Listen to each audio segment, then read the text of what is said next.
اچھا، ویسے تو یہ بات بالکل جو ہے وہ میں سمجھتا ہوں کہ 100% سچ ہے کہ فرت عباس شاہ صاحب جیسی ایک احساس شخصیت کہ فن پہ یا شخصیت پہ جو ہے وہ بات کرنا، وہ چند مضامین میں اس کو سمیٹنا جو ہے وہ بہت ہی مشکل ہوتا ہے، بہت ہی مشکل ہے۔ ان کی شخصیت ایک تو ہمہ پہلو، ان کی جو خصوصیات ہیں، شاعری کے علاوہ بھی مختلف میدانوں میں انہوں نے اپنا لوہا منوایا ہے، اور سب سے بڑی جو میں سمجھتا ہوں کہ ایک بحیثیت انسان کے جو میں کہنا چاہتا ہوں وہ یہ ہے کہ ان کی شخصیت کا جو محبت بھرا پہلو ہے، وہ پچھلے دنوں کسی پروگرام میں شاید کوئی بات کر رہا تھا کہ جی بڑا آدمی وہ ہوتا ہے جس کی موجودگی میں جو ہے وہ دوسرے لوگ اپنے آپ کو چھوٹا محسوس نہ کریں۔ تو فرت عباس شاہ ان کی شخصیت میں یہ اعجاز، ان کی شخصیت کا یہ اعجاز ہے کہ ان کی موجودگی میں ہر کوئی اپنے آپ کو اہم سمجھتا ہے، اور جو ہے اپنے آپ اپنی حیثیت جو ہے وہ جو موجودہ حیثیت ہے اس سے بڑھ کے خیال کرتا ہے، کیونکہ یہ شاہ صاحب کی درویشانہ مزاج کا کمال ہے میں سمجھتا ہوں، اور ان کی یہ محبت بھری شخصیت ہی ہے جس نے ہم سب کو ان کا گرویدہ بنایا ہوا ہے۔ اور یہ میں تو کہتا ہوں کہ یہ ایک برمودا ٹرائنگل کی حیثیت ہے ان کی، کہ ان کے حصار میں جو بھی آتا ہے، جن کے رینج میں جو بھی آتا ہے وہ ان سے بچ نہیں سکتا، ان کی شخصیت سے متاثر ہوئے بغیر نہیں رہ سکتا۔ اور میں بھی ان کے کشتگان میں شامل ہوں، ان کی شخصیت کے اس سحر میں بھی آیا ہوا ہوں، اور وہ صرف اس لیے کہ ان کی جو محبت ہے، ان کا جو تپاک ہے، جس تپاک سے، جس محبت سے اور جس گرمجوشی سے یہ لوگوں سے ملتے ہیں، اور جس درویشانہ صفات کے حامل ہیں ان کی شخصیت، وہ یقیناً ایسی ہے کہ آج کے دور میں اس کا جو ہے وہ کہیں اس کو دیکھا جانا ناممکن نہیں تو محال ضرور ہے۔ اتنی عام نہیں ہے یہ صفت جو ہے ان کے انسانوں میں، کیونکہ جس طرح کے ادبی گدھوں نے جو ہے وہ اس ادب کے ماحول کو اپنے قابو میں رکھا ہوا ہے، اپنا تسلط قائم رکھا ہوا ہے، اس میں ایک ایسی شخصیت جو کہ کسی طور بھی ایک ادب کی مایہ ناز شخصیت کہلائے جانے کے قابل ہے، اور جیسے کہ صدارتی حسن کارکردگی ایوارڈ ملا ہے جو بہت بڑا ایک ایوارڈ ہے، اور اس کے علاوہ لوگوں کے دلوں میں جو ان کی محبتیں ہیں، اس کے باوجود بھی ایک ایسا شخص جو اپنی درویشی کے باعث جو لوگوں کو پروموٹ کرنے کے لیے جو ہے وہ کوشاں ہیں، مطلب اپنی ذاتی پروموشن کے بجائے وہ چاہتا ہے کہ ادب کا ایک بہترین ماحول تشکیل پائے جہاں پہ یہ سرکاری اور طفیلی جو ادیب ہیں یا قلمکار ہیں ان کے چنگل سے جو ہے اس ادب کو چھٹکارا ملے، تو یہ بہت بڑی بات ہے۔ میں نے ایک چھوٹا سا مضمون لکھا ہے فرت عباس شاہ مزاحمت کریں گے ہم، جو ان کی نئی کتاب ہے اس کے تناظر میں ان کے فن پہ، اور یہ مزاحمت کریں گے ہم ایک ایسے وقت میں شائع ہوئی ہے اور ایک ایسے وقت میں منظر عام پر آئی ہے جہاں اس کی مزاحمت کی بہت سخت ضرورت ہے ہمیں، ہر میدان میں اور ہر محاذ پہ، اور ادبی میدان میں بھی، ادبی محاذ پہ بھی اس مزاحمت کی یقیناً بہت شدت سے ضرورت ہے۔ اور یہ آج کا جو سوشل میڈیا کی جو یہ الغار ہے، اس میں ادیب کو، شاعر کو اپنا تشخص برقرار رکھنا اور اس کے ساتھ ہی معیار کو قائم رکھنا، یہ ایک بہت بڑا کام ہے۔ میں سمجھتا ہوں کہ ایک بہت بڑی اس کے پیچھے ایک بہت بڑی کاوش کی ضرورت ہے، ایک بہت زیادہ محنت کی ضرورت ہے، اور یہ مزاحمت کریں گے ہم اس تناظر میں، اس پس منظر میں جو ہے وہ سامنے آئی ہے، اور اس کے حوالے سے میں سمجھتا ہوں کہ شاہ صاحب نے جو ہے بہت ہی بروقت جو ہے ان کی یہ کتاب آئی ہے، اور ہم سب کو جو ہے وہ اس کتاب کے حوالے سے اس کتاب کو پڑھنا چاہیے، اور اس میں جو پیغام دیا گیا ہے اس کو سمجھنا چاہیے اور اس کو پھیلانا چاہیے۔ مزاحمت کریں گے ہم، فرت عباس شاہ کا نیا شعری مجموعہ مزاحمت کریں گے ہم زیر مطالعہ رہا۔ پہلا خیال جو اس کتاب سے ذہن میں آتا ہے وہ یہ ہے کہ آج کے اس پرافتادہ دور میں جہاں ذاتی مفاد اور کمرشلزم جملہ کار حیات جہاں پر غالب ہے، ایسے میں سوچ کے نئے زاویے اور حالات سے ٹکرا جانے کی ترغیب میں یہ کتاب ایک سنگ میل کی حیثیت رکھتی ہے۔ یہ کتاب کسی محکوم کی فریاد، کسی غلام کی آہ و فغاں یا کسی مجبور کی صدا نہیں ہے، بلکہ ایک ایسے انسان کی فکری بغاوت ہے جس کی خوں میں حالات سے لڑنا اور جو سیاسی، سماجی، جغرافیائی، معاشرتی، معاشی اور سفارتی احوال اور پیچیدگیوں سے آشنا ہے۔ اور یہ بہت بڑا میں سمجھتا ہوں کہ شاہ صاحب کی شخصیت کا ایک اعجاز ہے کہ یہ ان سارے حوالوں سے جو ہے وہ واقف ہیں، اور ان سب حوالوں کے لحاظ سے جو ہے وہ بات بھی کر سکتے ہیں، اس کے حوالے سے ان کی تصنیفات بھی ہیں. بہت سارے شاعر ادیب ایسے ہیں جو صرف ایک میدان میں، جن کو ہم دیکھتے ہیں کہ ایک میدان میں مہارت رکھتے ہیں، لیکن شاہ صاحب چونکہ ان سارے حوالوں سے جو ہے وہ بخوبی آشنا ہیں اور اس کی پیچیدگیاں بہت اچھی طرح جانتے ہیں، اور اس کے ساتھ ساتھ ان کی نظریاتی اساس بہت مضبوط ہے.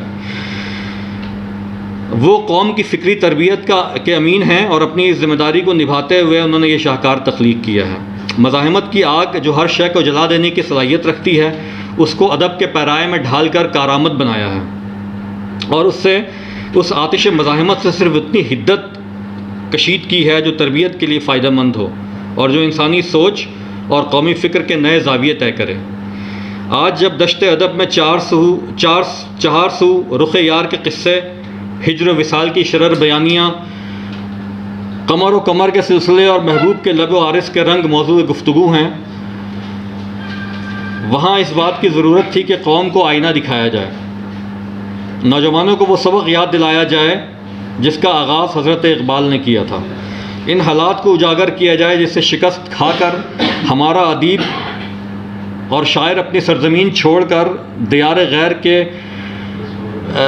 غیر میں پناہ کا متلاشی ہیں، اور دیار غیر کے اس مسافر کی فکری تربیت کی جائے اور اس کی سوچ کو مہمیز دی جائے کہ وہ حالات سے دل برداشتہ ہونے کے بجائے ان وجوہات پر غور کرے جن کی وجہ سے آج ملک کا معاشی، سیاسی، مذہبی، عدالتی، سفارتی، جغرافیائی اور سماجی نظام بگاڑ کا شکار ہوا.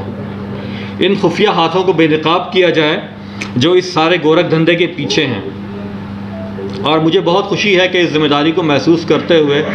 جناب فرت عباس شاہ نے علم بغاوت بلند کیا اور اپنی کتاب مزاحمت کریں گے ہم کے ذریعے ان تمام مضامین کو موضوع گفتگو بنایا جو آج کے دور کی اہم ضرورت ہے. یہ کتاب دشت ادب میں بھٹکتے فرسودہ روایات کے پجاریوں کے منہ پر ایک تماچا ہے تو دوسری جانب بانچ فکر کے خلاف ایک بغاوت ہے. یہ کتاب ایک ایسے وقت میں منظر عام پر آئی جب نئے سال کی آمد ہے. یہ مضمون اس وقت لکھا گیا تھا جب شاہ صاحب کی کتاب آئی تھی. سال نو کی آمد، وطن عزیز کی زندگی کا ایک اور سال گزرا اور حالات پہلے سے بھی بدتر. ہر سال ایک ہی نئی امید لے کر آتا ہے اور گزر جاتا ہے، لیکن قوم کا مقدر ہے کہ بدلنے کا نام ہی نہیں لیتا. نہ جانے یہ کیسا امتحان ہے، کس جرم کی سزا پائی ہے کہ ختم ہونے کو نہیں. غربت کی لکیر پیٹنا ایک بے ہنگم اور بے قاعدہ ہجوم جو باقاعدہ قوم ہونے کی دعوے دار ہے، عمل سے خالی اور لاہے عمل سے نابلد سیاسی اشرافیہ جو اپنی ناک سے آگے دیکھنے کی صلاحیت سے محروم ہیں، جس کا نتیجہ یہ ہے کہ آج ہمارا معاشرہ اس تیزی سے روبہ زوال ہے جس کی تاریخ میں مثال نہیں ملتی. آج ہماری حالت یہ ہے کہ ماتھے پر علم کا جھومر سجانے کے بجائے گلے میں جہالت کا طوق ڈالے اپنے زوال کی جانب دوڑے چلے جا رہے ہیں. ہر آنے والا دن نوید سحر کے بجائے شام غریباں کا منظر پیش کرتا ہے، اور ہر صبح ہماری قوم کے آنگن میں بے بسی کا پرسہ دیتے اترتی ہے، اور روز یہاں لاچارگی کا نوحہ سنتے ہیں اور دعا کرتے ہیں کہ اس ملک کا، اس قوم کا حال بدل جائے. بدحالی جو کئی اشروں سے محو رقص ہے، اس کا تماشا تھم جائے اور ان کے مقدر میں بھی ترقی کی کوئی تحریر لکھ دی جائے. جنہوں نے قوم کو بھائی چارے کا سبق دینا ہے ان کی زبانیں آگ اگل رہی ہیں. جن کے ذمہ تعمیر ہے وہ تخریب پر کمر بستہ ہیں، اور جنہیں رہبر سمجھتے ہیں وہ رہزن نکلتے ہیں. جو بانٹنے پر تھے وہ چھین لینے پر بضد ہیں، اور جن کا کام روشنی دینا ہے وہ اندھیرے تقسیم کر رہے ہیں. مسائل ہیں کہ آکٹوپس کی طرح پورے معاشرے کو اپنی جکڑ میں لے چکے ہیں، اور ان کا حل ہے کہ دور دور تک نظر نہیں آتا. جب حالات ایسے ہو جائیں تو حساس دلوں کی کھوکھ سے مزاحمت کریں گے ہم جیسا شاہکار وجود میں آتا ہے جو ہمیت کا راستہ دکھاتا ہے، جس میں سر اٹھانے کا سبق ملتا ہے، جس میں کچھ کر گزرنے کا اشارہ ہوتا ہے، جس میں تخلیق کار دریا کی روانی کے ساتھ بہنے والوں کو لاش سے تشبیہ دے کر کہتا ہے کہ اگر اپنے حالات بدلنے ہیں تو مخالف سمت کی طرف دیکھو. انارکی سے پاک بغاوت اس کا نصب العین ہے، اور اس مقصد کے پرچم تلے وہ ایک کارواں چاہتا ہے. مزاحمت کریں گے ہم جہاں ایک حساس دل کے شاعر کی آواز ہے، وہیں وہ ایک ننجا کے حالات سے ٹکرا جانے کی جبلت بھی. جہاں یہ ایک عام آدمی کی سوچ میں نئی امنگ جگاتی ہے تو وہیں ایک معاشیات کے طالب علم کی ایک نصیحت بھی ہے. میری نظر میں یہ کتاب قوم کی منجمد سوچ میں طوفان برپا کرنے کی ایک منظم تحریک کا پہلا قطرہ ہے، جس کی جتنی ضرورت آج ہے شاید پہلے کبھی نہیں تھی. اس کتاب میں تخلیق کار نے زندگی کا کوئی پہلو تشنا نہیں رہنے دیا، سیاست ہو یا ریاست، سفارت ہو یا معیشت، غربت ہو یا مذہب، ہر پہلو پر ہماری بے بسی کا رونا رویا ہے، اور قوم سے التجا کی ہے کہ اب بھی وقت ہے، سنبھل جاؤ۔ اور قوم پر مسلط گروہ، حکمرانوں کا جو مسلط گروہ ہے قوم پر، اور عام آدمی کے حالات کی چکی میں پسنے پر وہ یوں نوحہ کنا ہیں کہ نہ دکھ ہیں بدلے، نہ دکھ دینے والے بدلے ہیں، وہی نصیب وہی زندگی ہماری ہے، اور ہمیں پتہ ہے نہیں ہے بہادری اس کی، ہمیں پتہ ہے کہ یہ بزدلی ہماری ہے، اور شکم کی آگ کے آنکھوں سے بہہ نکلنے میں کسی کا دوش نہیں، کج روی ہماری ہے۔ لیکن گردش ایام کے اس ماتم میں شاہ صاحب اپنا چہرہ پیٹتے نظر نہیں آتے، نہ ہی اپنا دامن چاک کرتے ہیں، بلکہ ایک خوشگمان باغی کی طرح امید اور یقین سے پیوستہ ہیں، اور انہیں معلوم ہے کہ حالات بدلیں گے، اسی لیے کہتے ہیں کہ تمہارے ظلم کا انجام ہونے والا ہے، ہمیں یقین ہے اگلی صدی ہماری ہے۔ آپ سب کی سماعتوں کا بہت بہت شکریہ۔